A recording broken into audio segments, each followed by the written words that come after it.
the only good decisions that can be made at this time is if you've got good information. So I would encourage all Victorians, particularly those in the northeast, around that Wildfire, Corryong, that part of our northernmost part of our state, and particularly communities across East Gippsland, to remain aware of your circumstances, to get the best information and therefore be in a position to make the best decisions. Further, if I can just again emphasise the point Andrew made around people doing as they're asked. If you are given an instruction by a member of Victoria Police or any other member of the emergency services, please follow that instruction and do it promptly. Because it's not just your safety that is at risk, it is potentially the safety of emergency services workers and volunteers who would have to come to your aid in the event that you found yourself in trouble.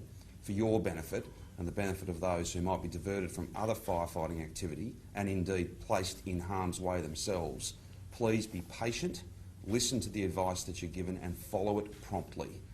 Now, if I could just make a couple of comments about how impressive our emergency services family, the whole team, paid members of staff, volunteers, across all the services and all of our partners.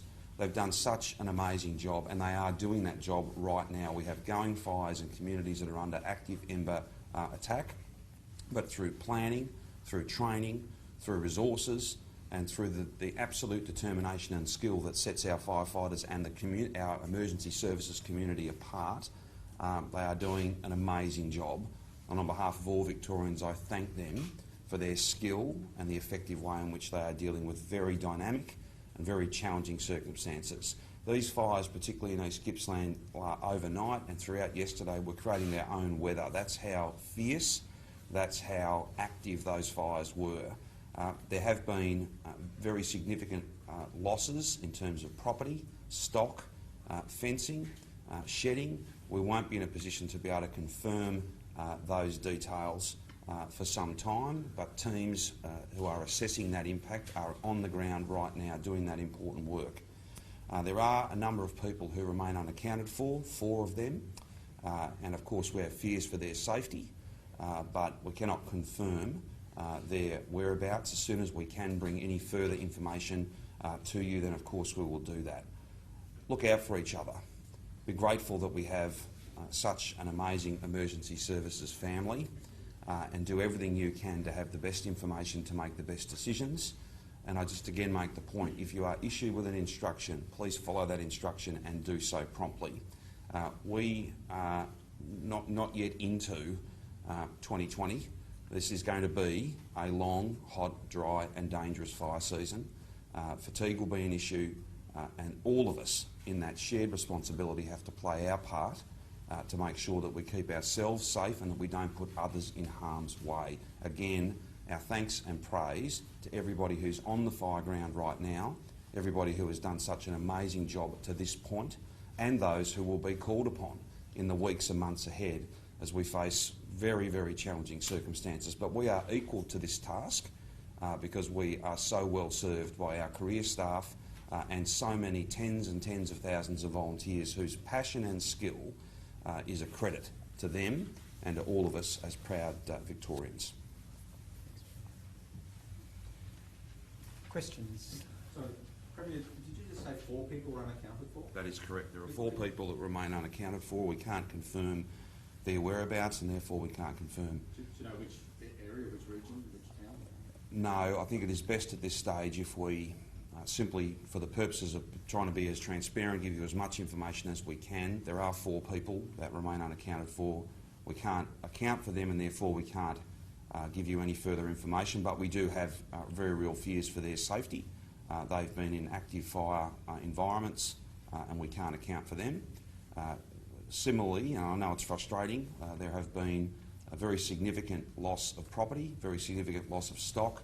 We can't give you an accurate picture of that just yet because not only have we not been able to get into a number of fire grounds or areas where the fires are now under control, we actually have active fires going right now, townships that are under ember attack as we speak to you here now. As soon as we can provide further information and some of those assessments, then of course we will. Are those 4 people missing firefighters? No. As well as you're able to predict it, what's the immediate future for Mallacoota, for those people on the Well, I might ask Andrew or one of the other service chiefs to give you that. So Mallacoota is currently under attack at the moment. There's a number of houses we believe is lost in and around that community. We've got 3 strike teams sitting in with the community, literally standing side by side with our community at the beachfront, as they'll protect the 2 townships, up to 2 streets in that. But reports, I've spoken to the crews on the ground probably half an hour ago, it is pitch black. It is quite scary in that community. The community are right now under threat, but they will be. We will hold our line, and they will be saved and protected. Are there people in the town who haven't been able to get to the beach? Look, everybody. We've been running community meetings, so everybody knows that. So the system was that we activate a siren into that community once we're aware that that fire was about to hit the town. Early this morning, and when I say early, about 8 o'clock this morning, the sirens were activated, so everybody in that community that had a plan to go to the beach are at the beach. We are aware, and as the Premier said, some people have chosen not to take that advice and remain in their homes in those isolated communities. We won't be putting trucks into those areas, but they were fully briefed and are fully aware before that fire impacted on that community. So they've taken their chances? They've taken their chances, absolutely. We'll do everything we can, given the guidance we've given to crews, to stay in and around that community area in Mallacoota. Talk us through what the dynamics are of keeping these people on the beach safe. Literally we have 3 strike teams. So we have a number of trucks out doing recce's of where fires are, reconnaissance work if you like. We've got a medical centre set up as well, so we've got trucks standing by at the medical centre to make sure that's protected. We've got neighbourhood safer places where people can gather. We've got trucks in there protecting that as well. We're keeping people well and truly briefed and informed. And by and large, collectively, we congratulate the community that have taken the advice, that have gone to the foreshore and working with all the emergency services. So we have ambulance in there, we have SES, we have all emergency services, all the community are working as one to make sure that community is safe. But look, similarly, same situation at Corryong. We've got crews that are isolated now in places like Broadening, a number of locations that we can't get replacement crews in, and our crews are, and so proud of our crews, our entire firefighting fleet, that are sitting in situ in towns that are completely isolated with our community. So some of those are sleeping in trucks, but understand, particularly when you come to our volunteers, the reality is these people, you've got to love them. They're from their community. They've lost property. They're feeling at these fires. They've seen fire conditions that we haven't experienced for a long time, and a lot of our people have never experienced it before. And the reality is, and I'll quote, and it's a little crass, but I spoke to them again this morning. Quote, "It scared the crap out of us." Unquote. And that's from our firefighters. So don't think firefighters, because they wear a uniform, are superheroes. They are people that are from our communities, working with our communities to make sure they're safe as well. And you've got to be proud of that, I think. So we're doing our utmost collectively, as the Commissioner has said, to make sure we all work as one to make sure Victorians are safe from fire. And we're doing our utmost, and we just urge again communities to take that advice. Is there any way to try to guess how long that situation in Mallacoota will be as it is? So there's a couple of issues, so they're quite different. So if I go to Corryong first, they're waiting for the wind change. So the fire is just on the wrong side of that town, so they're waiting for the wind change to come through that hasn't hit. And so they're bunkering down into Corryong as we speak. If I go to Mallacoota, we suspect that could last up for about an hour or so as direct flame contact. But literally as we speak, the advice I've received directly from the fireground is that houses within visual sight are being lost in and around that Mallacoota area as we speak. But in the main CBD is being held, and there's been some great saves throughout the night.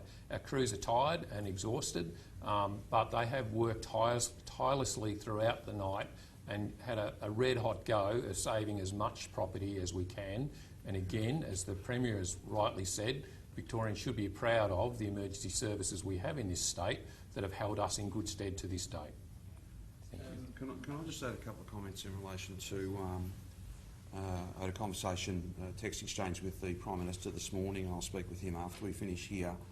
We've made some requests to the ADF for their support, both in terms of making damage assessments, but also some of these isolated communities can be accessed by sea. We have a range of plans in place ourselves, but there may be ways in which the ADF can support us, and I can report that from the Prime Minister down, those arrangements are working very well, and we're very confident that everybody's working together in that real sense of shared purpose to make sure that we provide everything that those communities need. Secondly, can I just also indicate that at 12:30 today the Securities and Emergency Management Committee of Cabinet will meet.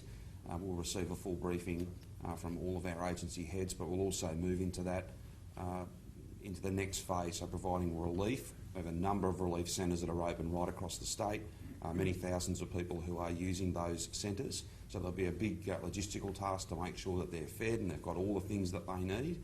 And then, of course, we move into the clean-up phase and trying to recover from what has been a very significant fire event in multiple parts of the state. Just to give you a sense of this, you're talking about 1,000 firefighters plus ambulance, police, SES, all the rest of the emergency services down in East Gippsland, and a couple of hundred firefighters on that Wildfire, the Corrion fire, plus all the other emergency services, family members, if you like. So this is a very big task. We're very proud of what's been achieved, but we don't underestimate just how big an impact this will have on individual families, on businesses, on townships. There'll be a big clean-up job here, and we'll be with those communities every single step of the way. What kind of bomb systems will the Defence Force be able to? Sorry, Premier, does this mean that you've asked the military to help evacuate people? No, there's a whole range of different things, getting supplies in, things of that nature. So I just wanted to make the point, because people have a right, I think, to expect that there's no politics in this, there's no intergovernmental stuff, everybody chips in, everybody gets with the program, and I just wanted to make it clear that I'd had a series of texts with the PM this morning, and I'll speak with him in the next hour or so just to relay to him the briefing that I've just received. So there's a prospect of naval support? There's a prospect of whatever ADF support can be provided. We'll be only too happy to use it, and we're having detailed discussions with the ADF about how we can best use the resources they have. So potentially some sort of supply ship, is that? That type of thing. I wouldn't be specific to the point of ruling anything out. There's some choppers, for instance. They've got some aircraft that are bigger. They've got a whole range of different things that they might be able to support us with. I don't want anyone to think that that means we weren't prepared. Absolutely not. We have predicted just about every element of these different fires and what has occurred. We've planned, and communities have worked so very well with us. But there are some pieces of equipment, some specialist skills, if you like, and some capability that can come from other parts of our emergency services, beyond that to the military, and I think that's a perfectly good thing to do, to work together. And I just want to reassure people all governments are working together, because this is really a common threat and a shared task. Is flying difficult in these areas at the moment, particularly helicopters, I guess? Yes, it is.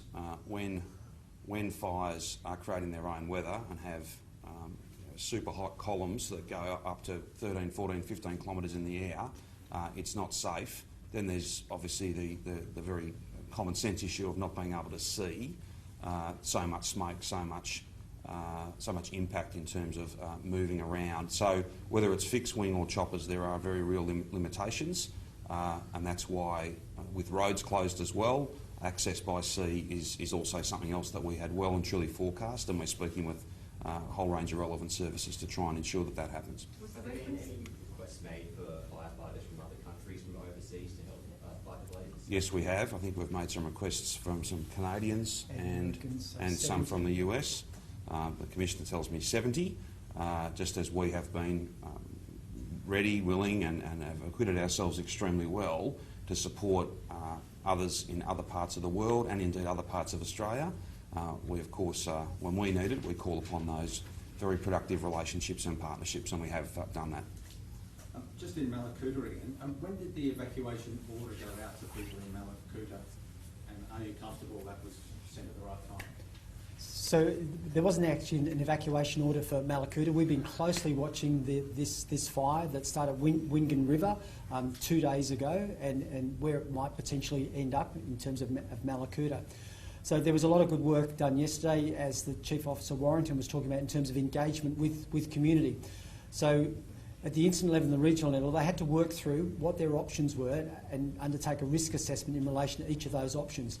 We had already significant fires to the west of where they were, so it would have been unsafe to move them back along the Princess Highway. At the same time, you've got fires in southern New South Wales, and there's very few ways to actually move out north of that area of Mallacoota. So a decision was based on, and there's been planning in Mallacoota around this type of scenario. They do have a township protection plan.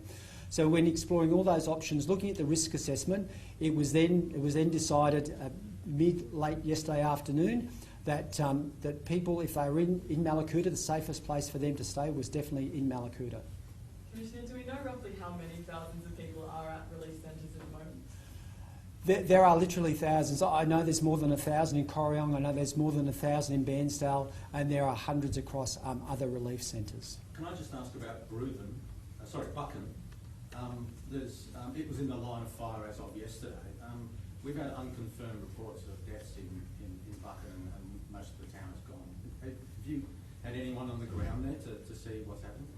We know there's significant property losses in Buchan, but at the same time we've had firefighters in there and other emergency services doing a great job, and we know they've saved a number of properties. We have four or five unaccounted persons at this point in time, and again, I really can't go into any more detail around that.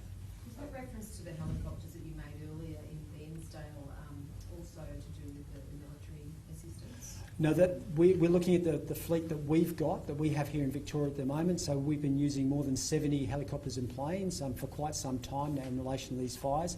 So we have some of those bigger carrying capacity helicopters in other parts of the state. So we're moving them in to support what we already have in East Gippsland, so we can start moving people in and out.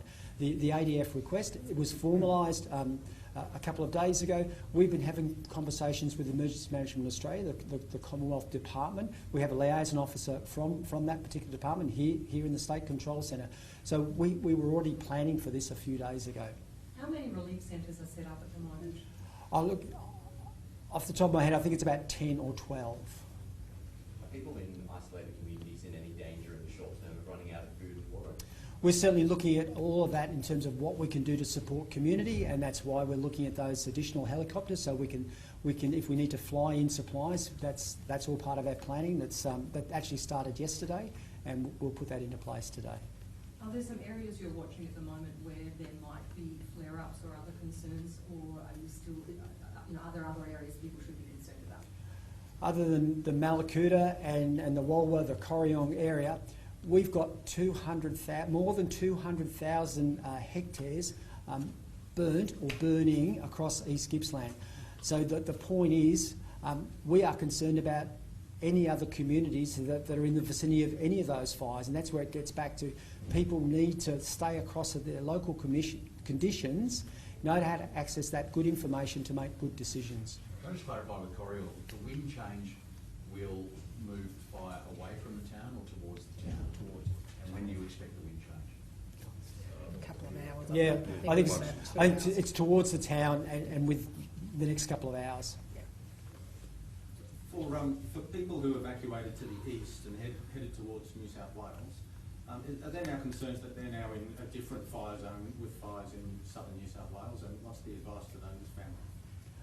If people have moved out of Victoria, and there was some talk about some going actually sort of the long way up to Canberra and then back into Victoria, it doesn't matter whether you're in Victoria or New South Wales, it's about staying across local conditions. And again, New South Wales have a system of providing warnings to various people, so people need to stay across their local conditions, access that information and make good decisions. How dangerous is the potential for fatigue, given a lot of these fires in Gippsland there have been fires in Gippsland for quite some time? Those fireys must be feeling pretty tired, exhausted, drained by now. Yeah, our fires in East Gippsland started on November the 21st, the Code Red Day. Yeah, we've had a lot of firefighters working on those fires, and there's been a lot of CFA, but I have to acknowledge Forest Fire Management Victoria, because a lot of the fire has been in public land. So we've had between 500 and 600 of their great people working on those fires since that time. So been very well supported by the CFA in more recent times in terms of this community protection and asset protection. And then when you think that we've provided support into New South Wales, so since the start of October, more than 2,500 firefighters and incident management specialists, and in the main volunteers. We do have a lot of volunteers. We have thousands of volunteers, but it goes without saying that as some have done some deployments into New South Wales, possibly into Victoria now, that they would be getting tired. But I'm very confident with the way the CFA manages their career and their volunteer firefighters that we're ready for the rest of summer. What about the MFB, the Metropolitan Fire? What's their contribution at the moment? Yeah, so the Metropolitan Fire Brigade very much part of the team. So what they have been doing to enable the CFA to free up some of their career firefighters to move down to East Gippsland, they've moved into some of the CFA stations to backfill. The MFB were very busy yesterday. We had 2 fires in the Plenty Gorge, and they were very, very active in terms of keeping communities safe. Again, we know we're focused on East Gippsland, the northeast, but we have a fire risk in Melbourne or on that peri-urban fringe. So again, the MFB play a critical role in terms of keeping our community safe. Were you surprised by that fire? The Plenty Gorge? Yes. Plenty Gorge has been identified for many, many years as a high-risk area. So in some respects, not surprised, and that's why we hit those fires with basically everything we had, because they're so close to large communities. Premier, why did you decide to return from your holiday? Well, James, as you know, we have had a long-standing practice of just being down the Mornington Peninsula, and that's what we've always done. It means we're an hour away from Melbourne, and I think that has always served us well. These are really significant events. People have lost their homes. We may well be talking about lives lost. So the best place for me is to be here, to be briefed, to be across these details, and I think that answers your question. What does the next 24 hours hold in terms of weather changes and changes to the fire front?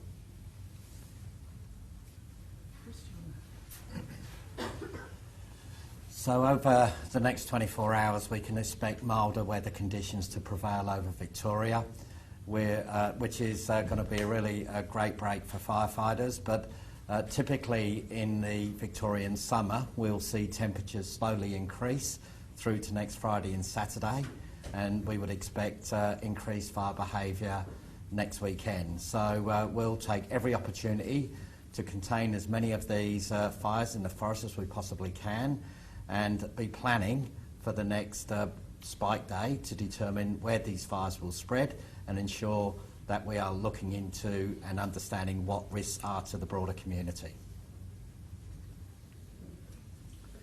Thanks, everyone. Very good. Thanks, everyone.